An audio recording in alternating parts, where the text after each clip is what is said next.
generation.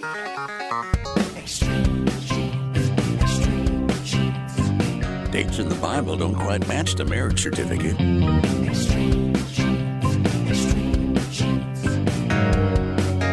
Uh-oh.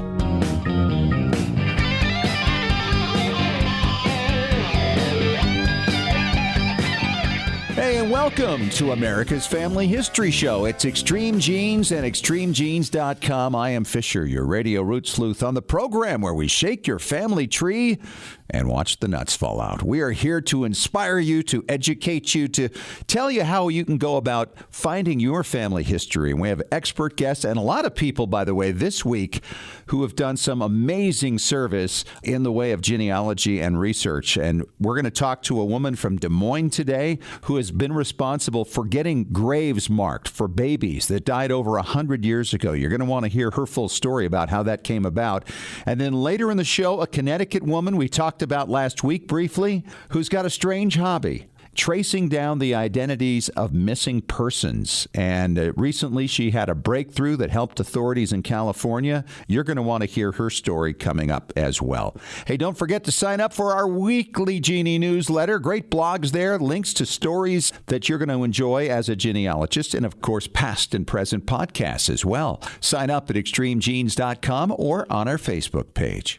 Hey, let's head out to Boston right now. David Allen Lambert is on the line from the New England Historic Genealogical Society and AmericanAncestors.org. He is the chief genealogist there. David, how are you?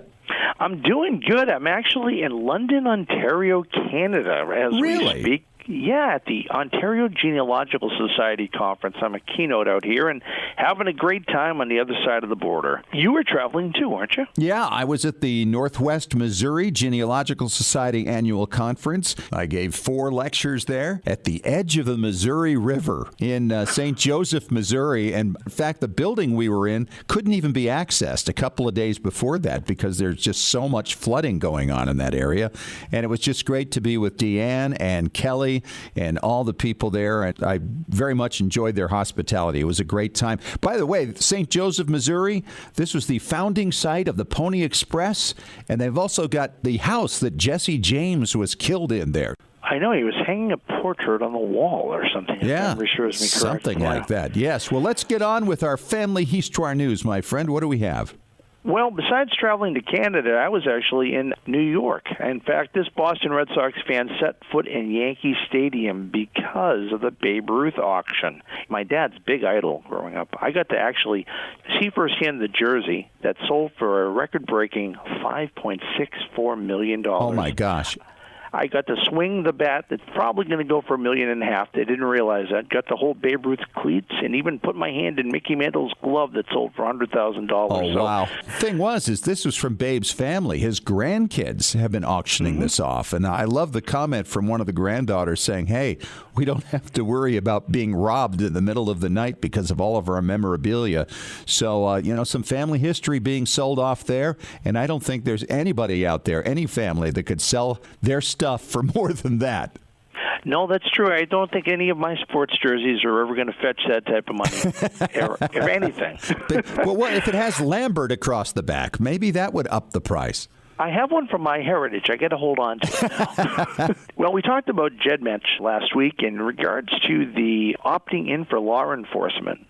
150,000 plus people are opting in, and the campaign still continues because it's only a little bit more than 10% of the users of GEDmatch. And I know that you feel strongly, as I do, that if our DNA is going to help law enforcement, more power to it. Well, yeah, absolutely. I mean, they had 1.2 million people there, and obviously there was a big flap over them making an exception for their terms of service for a recent active case in Utah. But they just sent out a letter, actually right after we recorded our previous show, asking people to opt back in. So I'm hoping that people will choose to do so, and certainly you have to respect the wishes of those who do not wish to do so.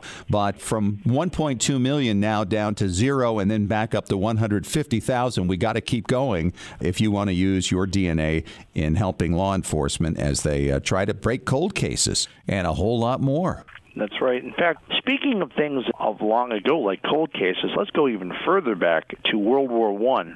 There were many World War I soldiers who were never brought home. However, just a few came home in the UK recently, including Private Henry Wallington. Their bodies had been found and now reinterred. Isn't that amazing? They found them on the battlefield. It is happening all the time because they wore dog tags a lot of times, and of course regimental buttons. There's enough information, and of course DNA could also go into the mix to help out too. Isn't that something, though, to bury somebody 100 years after they died? I mean, that's like you or me passing away in 2040 and being reburied in 2140, you know? Kind of an afterthought, I think. Yeah. Well, hopefully they get it right the first time for both of us, and it may be many years from now, Fish. Yeah. Well, I know that we talked briefly about NEHGS American Ancestors' efforts to work with identifying the descendants and family members of the Georgetown University 272. Now, the 272 number is actually the number originally thought to be the enslaved individuals that were sold by Georgetown University down to a Louisiana sugar plantation back in 1838. But now we believe and have identified 314 individuals, and the website gu272.americanancestors.org is something we're very proud of and very excited to announce. And this website will be searchable online. That's awesome. That's really going to be good. In fact, we're going to do an interview next week with one of your people from NEHGS about this project and some of the things that have been learned, some of the stories that have come out of it. I hope that many descendants can reconnect to their past now. Don't forget our blogger spotlight shines around the world, and this time it's shining over to the UK to Angela Buckley. Her blog is www.victorian-supersleuth.com. We talk about cold cases all the time. Her cases are really cold. The one she just blogged about was from 1844 of a murder that occurred in England. So she's going through the old cases. Maybe she should team up with C.C. Moore if they can find some old DNA. Wouldn't that be fun? I'll talk to you next week from Beantown, my friend. All right. Thank you so much, David. We'll catch up with you. And coming up next in 3 minutes, I'm going to talk to a woman named Kristine Bartley. She is from Des Moines, and she got a cemetery project you're going to want to hear about on Extreme Genes, America's Family History Show.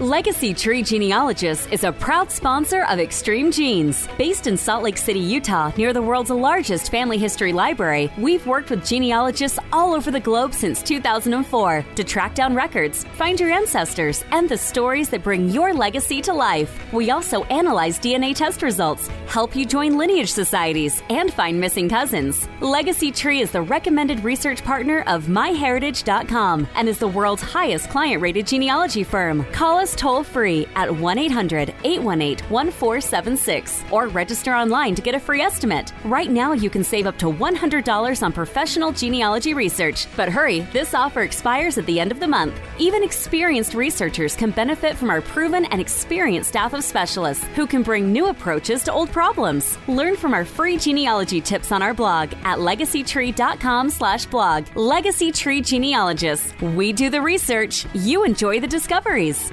Roots Tech 2019 may be over, but the Family History Fun doesn't have to end. Visit rootstech.org to view recorded content from the event. Rewatch the inspiring keynote addresses from celebrity speakers Patricia Heaton, Saru Briley, and Jake Shimabukuro.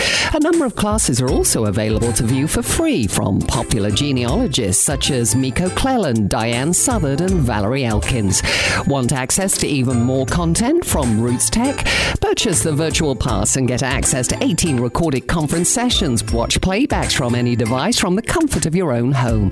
Enjoy exclusive content from popular presenters like Kenyatta Berry, D. Joshua Taylor, and Lisa Louise Cook. Purchase your all-access virtual pass at rootstech.org for only $129. Roots Tech 2019 may be over, but it lives on through the Roots Tech Virtual Pass. Download yours today. Visit rootstech.org to learn more. Jeannies, it's Fisher with a thanks and a shout out to members of our Extreme Genes Patron Club. We are blessed to have so many friends of the show supporting Extreme Genes. Monthly contributions start at just $1 and go up to the cost of a couple of really tasty large smoothies with added fruit. Just $8. Patron Club member benefits include early podcast access, and our special bonus podcasts include photo experts, legal experts, DNA specialists, and so many more.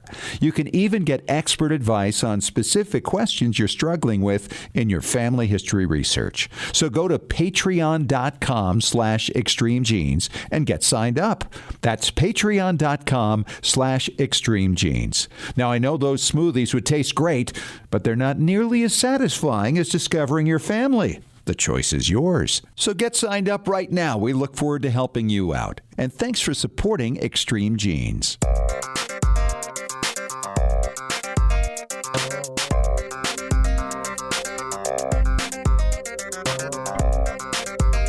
And welcome back to America's Family History Show, Extreme Genes and extremegenes.com. It is Fisher here, your radio root sleuth. And I got to tell you, I love hearing from listeners and experiences that they have, and then getting those people to share some of these things with you so you can get some ideas about some things you can do in your community, in your own family, and how you might go about these projects.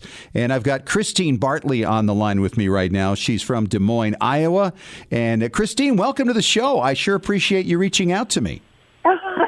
Well, thanks. It's fun to be on your show and share this interesting story. Yeah, well, you have really gotten yourself deep in the weeds on this, actually literally, right? Talking about the Woodland Cemetery right there. Tell us about what happened. Well, several years ago, historic Woodland Cemetery was started in 1848 when 5 farmers donated the first 5.5 acres to this little teeny town of Des Moines, Iowa. And over the years, it sort of went into disrepair, and it was, I think, late 80s, they put in a big new 4-lane roadway. And all of a sudden, the cemetery was back in people's minds again because they could see it. Right. This man, Gerald LeBlanc, who had been a retired teacher, he was just very upset that the cemetery was in disrepair, and he started this effort to restore it. And one of the things that he found was that there was a plot of land, it was called Baby Hill, and there were 536 babies buried there, but they had been in unmarked graves for over 100 years. Wow. That's emotional. Oh, completely. There were 35 that had headstones, but the rest had been marked with little wooden crosses.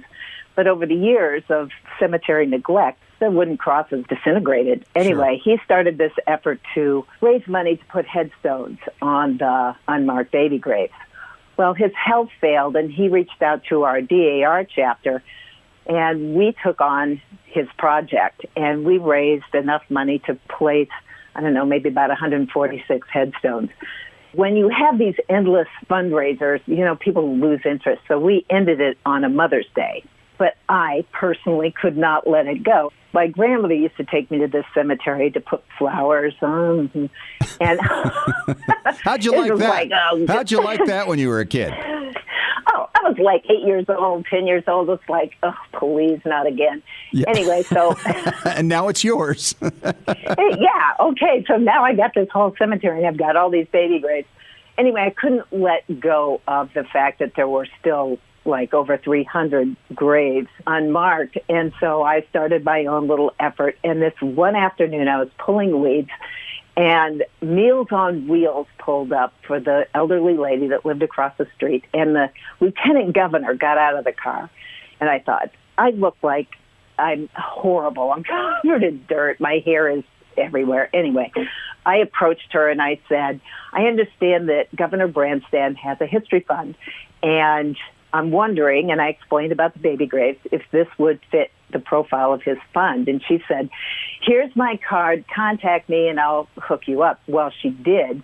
And I wrote a request for funds to the governor. I forgot about it. About a month later, I get a phone call from his assistant who said he wants to meet with you. Well, long story short, he not only gave us money, but he raised the additional funds left to put a headstone on every single baby that was buried at Baby Hill. Wow. So we had a dedication, and, I was on TV, and I had all these newspaper articles, and on the exact anniversary of the dedication that we did for these baby graves, I got a phone call, and they did leave a message, so I listened to it. The woman who was calling about the fact that we had done these baby graves, so I called her back. Well, I got to tell you, I had goosebumps. I was crying, talking to her. She sent me an email after our phone conversation, so it's her words. I want to tell her story accurately. Sure. I would like to read a little bit of this email. And what she said was, I cannot begin to tell you what this means and will continue to mean for our Law family. My father-in-law and his sister are going to just break down and cry with joy when we present them with all of this. The family has been searching for baby Frank for over 100 years. She goes on to say that after a family wedding, she was talking to one of the other family members that does a lot of genealogy, and baby Frank came up again. So she went home and started researching again. But this time, I put my historian's hat on and started searching for historical events happening during that time, and found articles about the huge loss of life due to cholera, diphtheria, typhoid fever, etc. She goes on to say, I thought, bingo, he must have died from one of these. Right. It fit the time frame. So she goes on, I then kept combing through the Des Moines Register newspaper, and up pops your article on beginning the Pioneer Grave Project. I read through it and saw that it was in historic Woodland Cemetery. I don't know why, but something made me think that this may be a lead, so I followed it all the way through to each article until the article and video of the dedication ceremony coverage. There I saw your interview. I was convinced that he had to be there. I then looked up Woodland Cemetery and put the last name, Law, into their search engine, and there he was. Oh, my goodness. I was running all over the kitchen at 11 p.m. at night, screaming like a fool. I found him. I found him. It's, I've told this story, and I've read this email, and I still get choked up. I immediately woke up hubby to tell him the good news, and they called the cousin in Beaumont. It was a huge deal. And, so you never know what the impact of your actions. That is really true, but I will tell you that in the course of the 6 years almost now we've been doing Extreme Genes, when people do these things, the ripple effect is just absolutely incredible. Were all the children identified? Did you know which ones were buried in which graves? And that's the other thing. Gerald LeBlanc had contacted the cemetery, and so we had a list of every baby and every spot where they were. So we knew exactly who was where. And after the dedication ceremony, I reached out to Find a Grave and said, hey, there's 536 new headstones. And apparently they're now on Find a Grave. So, wow. Yeah. Isn't that great? It was an amazing experience for me to have been unable to let go of the project, and then to have it validated a year later by this. It was right? Inspiring. Oh, sure. Absolutely. Now, you said that you used to go there with your grandmother and put flowers on graves. So do you have family that's actually in the cemetery itself? Oh, I have a ton of family. And it was interesting because when my great-grandmother died in 1958, there was this giant family argument because Woodland Cemetery was in such disrepair. They didn't want to put her there, even though we had tons of family. So they sent her to another cemetery. So in doing these baby graves, other people have stepped up to help do some big restoration work of writing the stones. People were thinking that it had been vandalism, that people were pushing over headstones. But I've gotten so involved with the cemetery. I had this whole big experience with one of the men there who has been digging graves for, I think he was telling me, 38 years. Wow. And yeah, he was saying that it wasn't necessarily vandalism, that what happened was they buried people without those concrete vaults.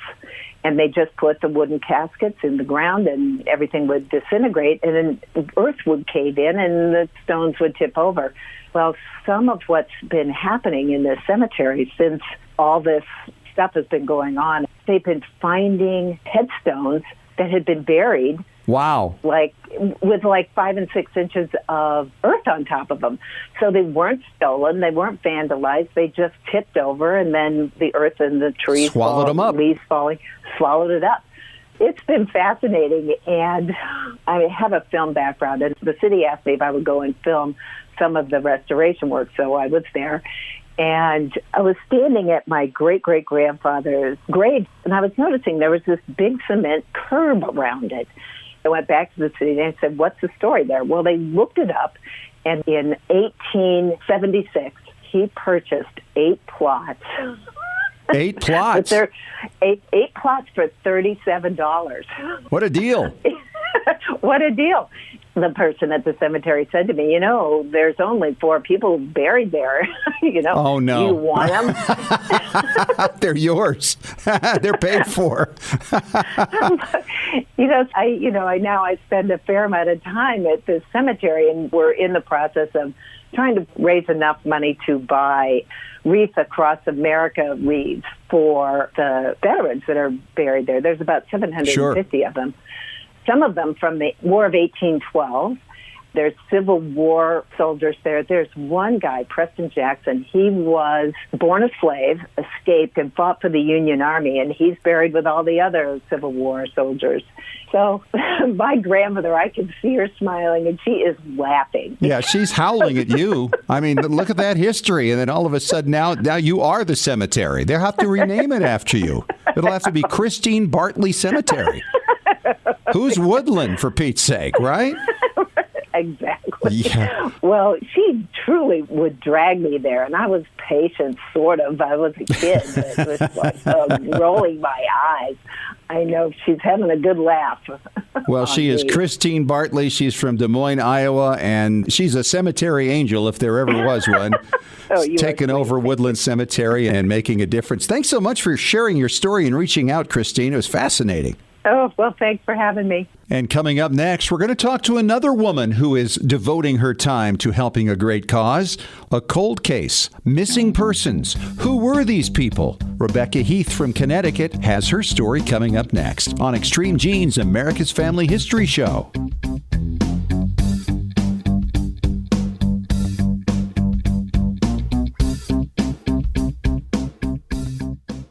Looking for an easy way to show off your family history and share it with your family? Family Chartmasters offers beautiful custom pedigree art pieces and inexpensive family reunion draft charts in any design or size that fits your needs. With a free consultation at FamilyChartmasters.com, you can get started creating a new family masterpiece. Family Chartmasters has over 11 years of experience in creating and printing family charts. They can print any style genealogy chart from any genealogy file and can create exactly what you're looking for. You'll work with a specialized and talented consultant whose goal is to make you happy. Decorative charts make fantastic gifts for all occasions. And with Family Chartmasters' option of ordering duplicate charts at half price along with your original purchase at full price, you can afford to give a family heirloom to each member of your family.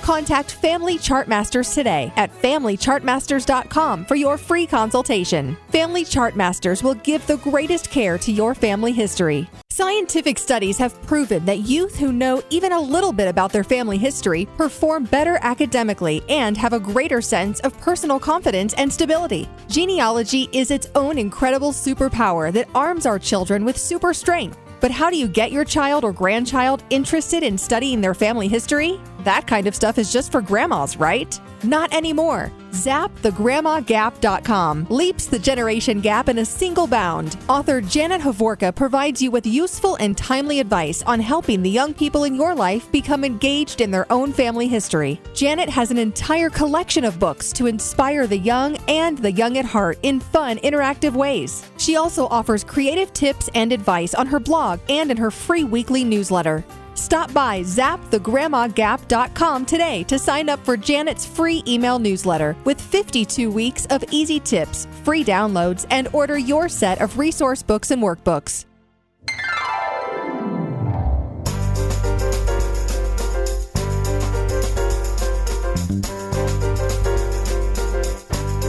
All right, we are back at it. And today we're just flooded with people who are out there doing great things.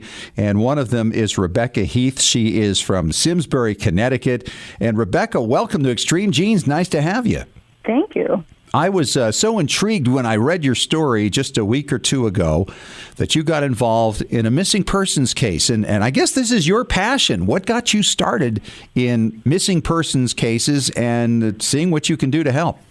Well, it started off as what I assumed was a hobby. It just, in my spare time, would try to find names for unidentified Jane Does and John Does because it seemed like there was a large amount of these individuals that were unnamed and for years and years, and these cases had gone cold. I wanted to give them a voice that they no longer had. So had you been able to identify some of them previously to this case we're going to talk about?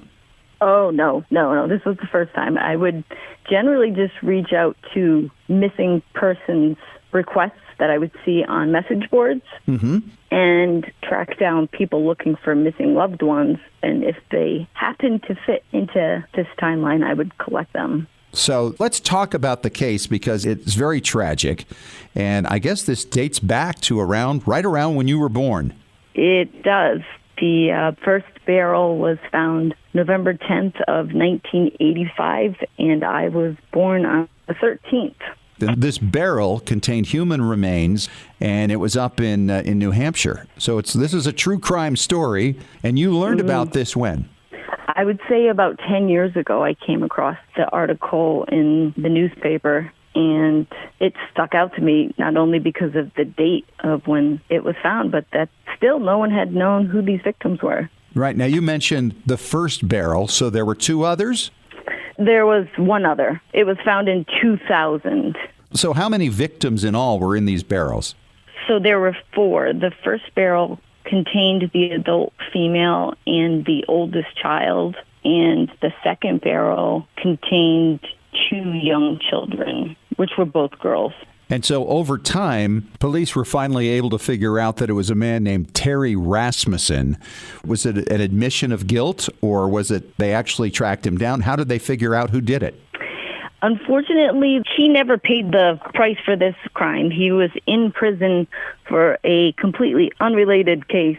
He had murdered and dismembered his wife that he was living with in California. They kind of backtracked him by a couple different ways. When he was in jail, he was known as Larry Vanner at that time, and they ran his fingerprints and said, hey, wait a second, that matches a record we have for a man, I want to say in 86, who was going by the alias Gordon Jensen. Oh, this sounds like a really complicated case to me, Rebekah. I mean, a lot of moving parts here because he's on the West Coast, he's on the East Coast, you've got barrels up in New Hampshire. And so you wanted to try to figure out who these people were in New Hampshire. So what did you do? So I started making a list of any potential matches for any family missing persons boards that I could find that would kind of fit within the time frame. I would pull any potential listing, put it in this list, and then go back and forth on this list to see if I could find like a public record of them living. Sure. And if I could, I would cross it out and go to the next. Did you use Facebook, other social media? I actually would. People would post that they were looking for missing loved ones on Facebook, and I would certainly use those as well and try and see if I could find any info. Sure. And so time goes on, and what happened? In 2017, I came across one listing that seemed like it was a pretty good match, and I had posted it in one of my social network groups on Facebook, and it was following this case, and I said, hey, does anyone think this is them? Nothing really happened from it. But then last year, I was listening to a podcast on Bear Brook murders, and it just brought me back to that specific listing that I remembered looking at before. And I said, you know what? I got to reach out to this woman. I've got to figure out if she found who she was looking for. The posting was from 1999. Oh, so, wow. So she could have been gone. She could have moved. She could have had a different account. Usually happens. A lot of the email addresses are broken or whatnot. So I tracked her down through Facebook, and I just sent out a message hey, is this the same woman that was looking for the missing half-sister? And she responded back, yes, it is. And I kind of gave a little background on what I do. I like to help people find missing loved ones, and I said maybe I could help, and asked for some more details. And I want to say within 10 minutes of speaking with this woman, she had responded back, oh, and she married a guy with the last name Rasmussen. Oh, my gosh. Rasmussen. That's the same name. Well, that must have made your jaw drop. I did. I remember I started shaking. I couldn't type anymore. I was trying to type, but I was shaking so much. It's like, there's no way somebody goes missing with two young girls that has the same last name. Right. The same last name. Unbelievable. I should mention that this was probably like 10 p.m. at night. Wow. No sleep that happened. night, huh? I could not sleep. I was up. Oh, there was two sides of the family looking for this woman and her two girls because she had daughters by two different fathers. Mm-hmm. So different sides of families were both looking for the woman, which was Marlise. So I reached out to the other side of the family that was looking for the other girl, and the sister of the adult female who was looking for Marlise said that she had left with a man named Terry. Oh, wow. She knew his first name. So you got the first name and the last name now. Yes. So at that point, you're just like, okay. You know. This You've got it. This is it. It's done. Yeah. Were you then able to identify all four of the victims? Unfortunately, it was only the adult female and her two biological daughters. Okay. One little girl that was linked to the serial killer as his bio child, who is still unidentified. Huh. And so you reached out then to the California police, I assume. San Bernardino, yep. What did they have to say to you?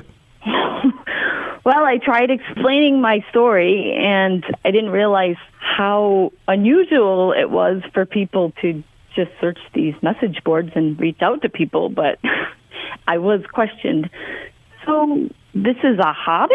Let's get this straight. You just do this? Yep. Some people go bowling, and I do this. Absolutely. Exactly. So once they got over the shock of that and came to realize that you were a serious player here, did they go through your material? Oh, it was taken seriously because I had never initiated anything about the case whatsoever. The information was all given freely. And by the next week, family members from both sides were getting DNA tests done. Oh, wow. To match them. Yeah. And then it all kind of came together. And then this was the first one you've ever actually broken with your little hobby, but nonetheless, it did a lot of good. Yes. And you use a lot of genealogical practices in what you do. I mean, you've been telling me off air that you got an ancestry account, you use family search. Do you do family history research on your own lines? Oddly enough, no, I don't. I like to help other people find their roots. To find their missing people, get them back together. You're amazing. Mm-hmm. I'm talking to Rebekah Heath. She is a hobbyist into missing persons in Simsbury, Connecticut, and recently was responsible for helping identify 3 of 4 missing people who were lost to a murder back in the 1980s. Incredible work, Rebekah. Great work. Thank you so much. I'm sure it's very satisfying for you. Congratulations, and hope you keep it up because I know there are a lot of people who could use your help. Absolutely. Thank you. And coming up next, it's Ask Us Anything. Today with Melissa Barker, the Archive Lady. When we return, coming up in 3 minutes on Extreme Genes, America's Family History Show.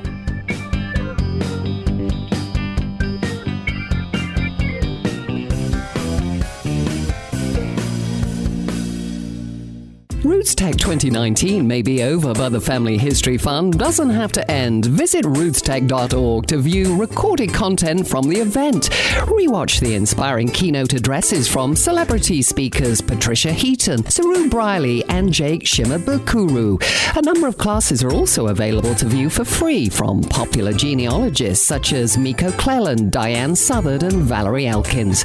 Want access to even more content from Roots Tech? Purchase the virtual pass and get access to 18 recorded conference sessions. Watch playbacks from any device from the comfort of your own home. Enjoy exclusive content from popular presenters like Kenyatta Berry, D. Joshua Taylor, and Lisa Louise Cook. Purchase your all-access virtual pass at rootstech.org for only $129. Roots Tech 2019 may be over, but it lives on through the Roots Tech Virtual Pass. Download yours today. Visit rootstech.org to learn more. Jeannie's, it's Fisher with a thanks and a shout out to members of our Extreme Genes Patron Club. We are blessed to have so many friends of the show supporting Extreme Genes. Monthly contributions start at just $1 and go up to the cost of a couple of really tasty large smoothies with added fruit. Just $8. Patron Club member benefits include early podcast access, and our special bonus podcasts include photo experts, legal experts, DNA specialists, and so many more. You can even get expert advice on specific questions you're struggling with in your family history research. So go to patreon.com/extremegenes and get signed up. That's patreon.com/extremegenes. Now, I know those smoothies would taste great, but they're not nearly as satisfying as discovering your family. The choice is yours. So get signed up right now. We look forward to helping you out. And thanks for supporting Extreme Genes. Legacy Tree Genealogists is a proud sponsor of Extreme Genes. Based in Salt Lake City, Utah, near the world's largest family history library, we've worked with genealogists all over the globe since 2004 to track down records, find your ancestors, and the stories that bring your legacy to life. We also analyze DNA test results, help you join lineage societies, and find missing cousins. Legacy Tree is the recommended research partner of MyHeritage.com and is the world's highest client-rated genealogy firm. Call us toll-free at 1-800-818-1476 or register online to get a free estimate. Right now, you can save up to $100 on professional genealogy research. But hurry, this offer expires at the end of the month. Even experienced researchers can benefit from our proven and experienced staff of specialists who can bring new approaches to old problems. Learn from our free genealogy tips on our blog at legacytree.com/blog. Legacy Tree Genealogists. We do the research. You enjoy the discoveries.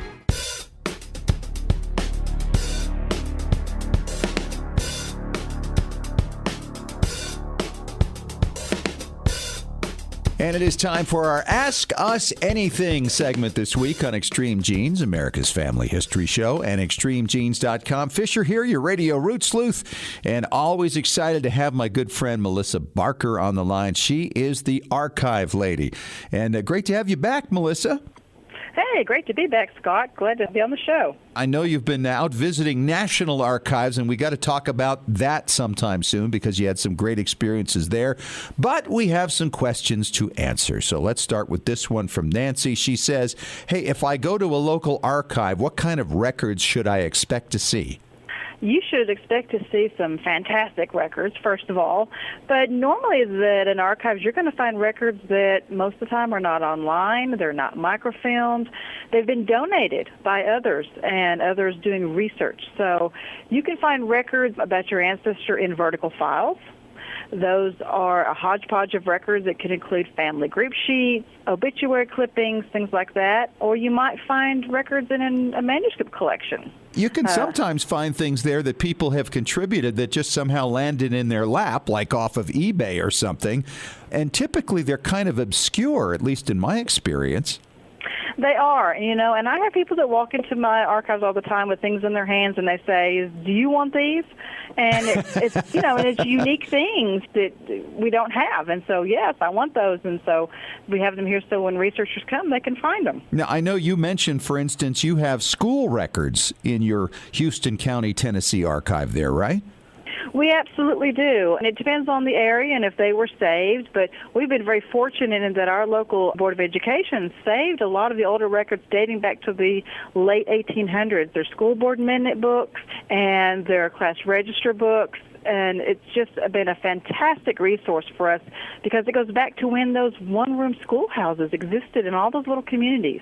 Wow. And were there notes in there also or just names? Well, there's names, there's their grades, their days that they were present, and in a lot of the early ones, there are their father's name is listed in there and the father's occupation. Wow. Those are not the things you see usually in government outlets. No, absolutely not. And, I'm a county archivist, and many county archives only deal with the county government records, but there's many of us that choose to collect historical and genealogical records because we don't have anywhere else in our area that's doing that. So here's your next question, and this was from Sandy, and she asks, photographs. What kind of photographs are normally kept in a county archive collection? That is kind of like, for me, the hidden gems. Many of our county archives, our historical societies, genealogical societies have a fantastic collection of photographs because they're trying to document their local history, and the photographs can do that. They could have family photographs, photographs of local schools, churches, maybe even just photographs of events that happen in the community.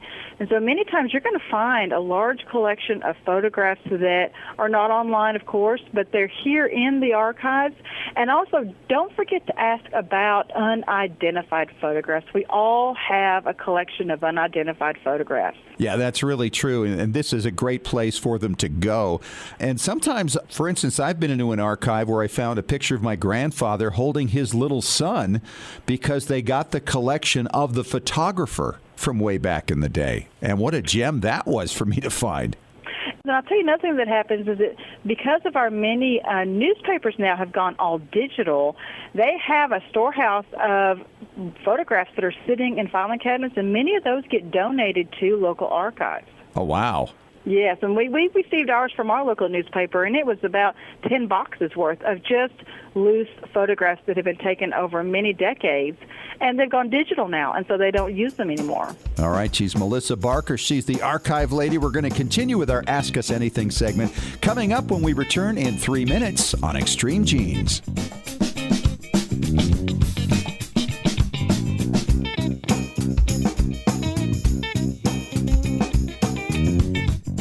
Looking for an easy way to show off your family history and share it with your family? Family Chartmasters offers beautiful custom pedigree art pieces and inexpensive family reunion draft charts in any design or size that fits your needs. With a free consultation at FamilyChartmasters.com, you can get started creating a new family masterpiece. Family Chartmasters has over 11 years of experience in creating and printing family charts. They can print any style genealogy chart from any genealogy file and can create exactly what you're looking for. You'll work with a specialized and talented consultant whose goal is to make you happy. Decorative charts make fantastic gifts for all occasions. And with Family Chartmasters' option of ordering duplicate charts at half price along with your original purchase at full price, you can afford to give a family heirloom to each member of your family.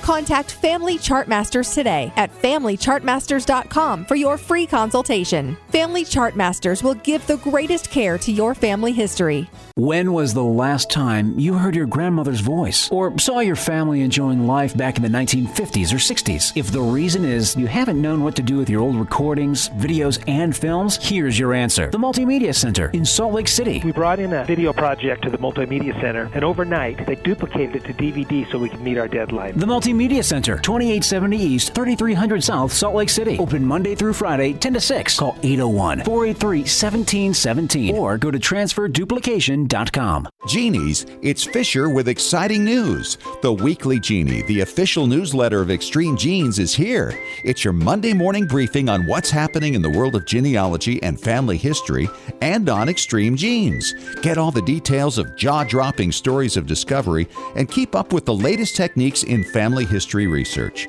Get to know more about your favorite Extreme Genes personalities. And it's free. Sign up for the Weekly Genie now at extremegenes.com or the Extreme Genes Facebook page. And when you do, you'll receive David Allen Lambert's Top 10 Tips for Beginning Genealogists from the Chief Genealogist of the New England Historic Genealogical Society. Sign up today for the Weekly Genie.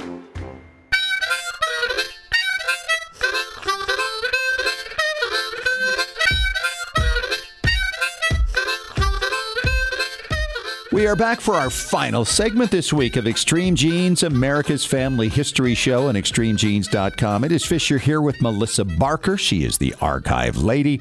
And we're doing our Ask Us Anything segment, answering your questions. And this one comes from Perry in North Dakota. And he says, Melissa, tell us about donations. How do you donate, and what kinds of things have you received in donations? Donating to an archive is one of the best things you could do, especially if your children and grandchildren just have no interest in your genealogical records.